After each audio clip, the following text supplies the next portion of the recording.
Joining me now is Brett Richards. He's the president and chief executive officer at Goldshore Resources. Brett, great to meet you. Tell us a little bit about Goldshore.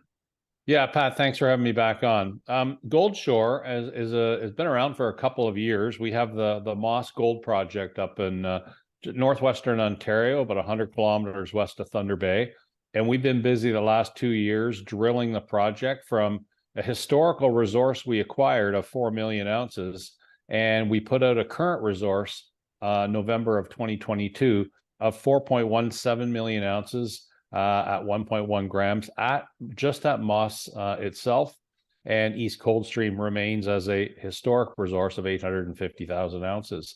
But the real story here at Moss is within that 4 million ounces, 55% of that material is greater than 1 gram. We have 2.2 million ounces at 2 grams. So that is really the story. We're emerging a high-grade open pit development project, and news flow coming very soon.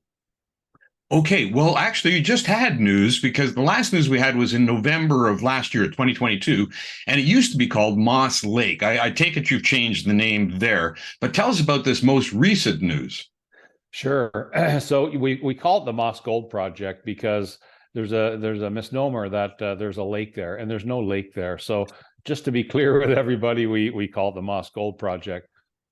We have done a lot of work at Moss, and we've done a lot of work at East Coldstream, and we still have 34 high priority gold and polymetallic targets to hit.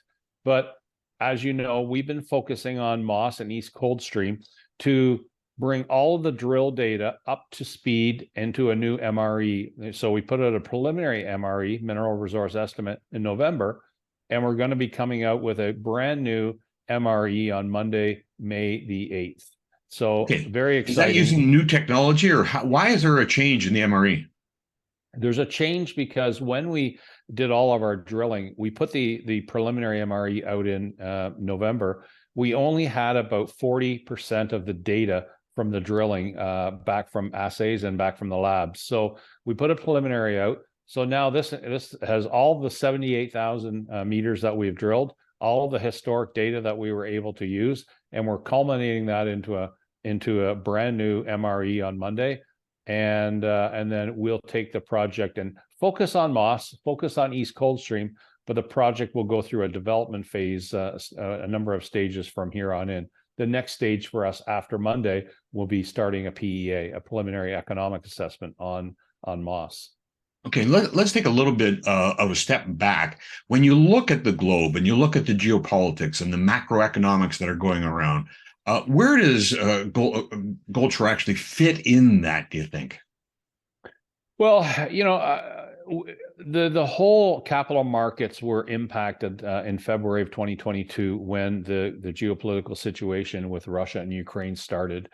Equity markets came off significantly last year, 15% generally, but the mining equities came off more like 25%, and gold mining equities actually came off a bit more. And then the junior gold mining equities, where we sit, came off 50%, in some cases 60%. So we were heavily impacted by the geopolitical environment last year and right up till now. But the other underlying factors which also move gold and move the gold price are things like inflation. We went into a hyperinflationary environment last year. Gold stood its ground and hung around $1,900, $1,950 per ounce. And as we kind of leveled off on inflation and interest rates came up, the counterbalance to that, we saw gold still remain where it is, because I think what we're going to see going forward, or the perception going forward, is that the US dollar is going to weaken. They can't continue to overspend, $3.5–4 trillion a year and maintain a deficit of $32 trillion. They simply can't. It's not sustainable, and it's going to weaken the US dollar as time moves forward. The US have their own political difficulties, polarization between the parties, and again, I think that's going to direct us to constant volatility in the capital markets, but I think it's going to weaken the US dollar. That is good for gold. and it's also good for gold equities like ourselves. Well, you make an excellent point. When the junior golds drop as much as they do, that 50% you're indicating, what's it going to take to get it back to an attractive level? The sector generally, is it going to be continuing positive results from companies like yours? That is certainly going to be the lead driver on this. Now, we've started to see the majors come back. The big guys have started to rebound from the low, their low in September. Our low was this year, January, February. We hit our low. We IPO'd at 65 cents, and that was almost 2 years ago.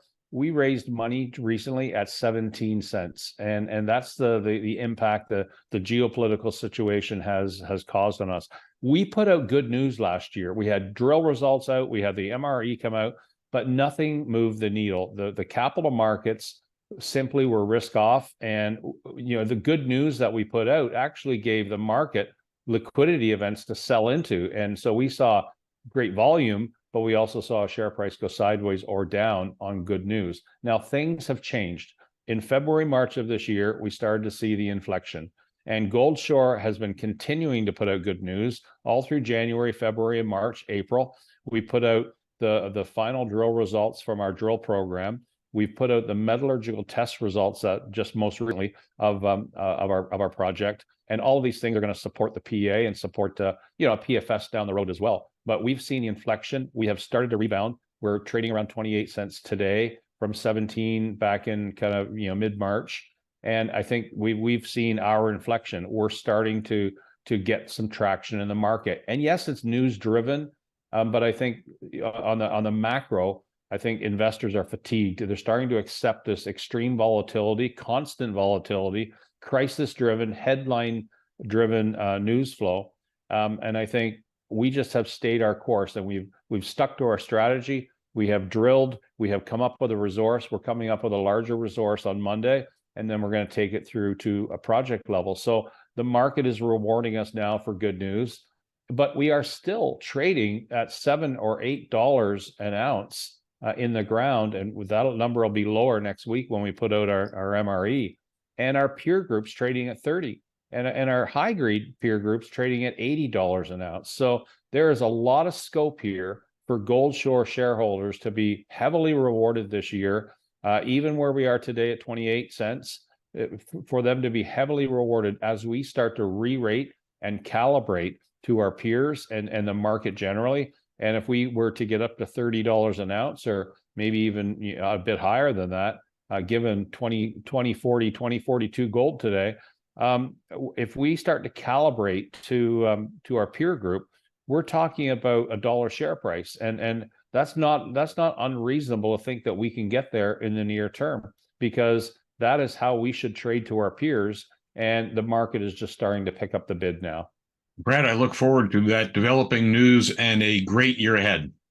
Thanks, Pat. Really appreciate it. And watch this space on Monday, and watch this space going forward, because we're going to have lots of news coming out. Shall do. Brett Richards, President and CEO, Goldshore Resources. Thanks, Pat.